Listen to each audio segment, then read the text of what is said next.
Oh, I mean, the most disappointing thing has been our batting again. I think that the bowlers had to work really hard on the first couple of days on a pitch that didn't really offer much, and then India did a good job to play the conditions the way they did, probably expecting that the wicket was going to break up and play some tricks late in the game, which is what it did. But once again, our first innings batting, to be bowled out for 150, the backs were always going to be to the wall from then on. A couple of the guys did a good job fighting it out in the second innings, but all in all, India dominated the test and thoroughly deserved to win. Have you seen an India bowling lineup like this for a while? Where does this rank in sort of the performance that they're putting in at the moment? No, it's their best fast bowling attack. There's no doubt about it. Certainly their best attack to come to Australia.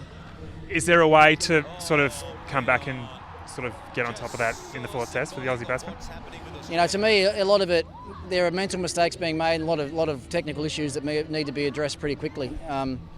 And they're not going to find those in 3 days. So it's going to come more down to the mental side of things and see if they're up for the battle or not in Sydney. And it's a huge game on the Australian calendar, obviously the pink test for the McGrath Foundation, all that sort of motivation. Do you expect any changes in the batting order? Well, I've seen that Labuschane's come into the lineup, so to me straight away that means that probably Finch has to miss out.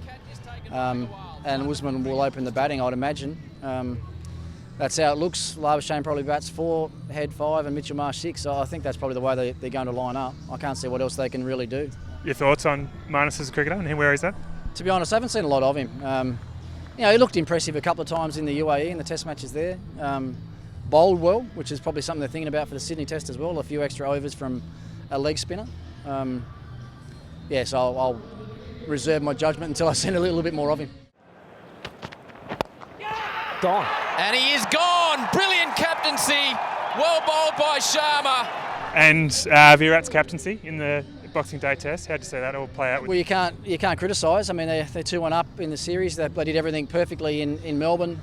There was a chance for a few of us to be critical after the first couple of days with how slowly they batted, but they must have understood the conditions better than some of us did, because it certainly did start to play some tricks, day 3 and day 4. So full credit to him. I mean, he's got a good attack at his disposal. He's someone that's very passionate about the game and wants India to win everything that they play in, and so far so good for them.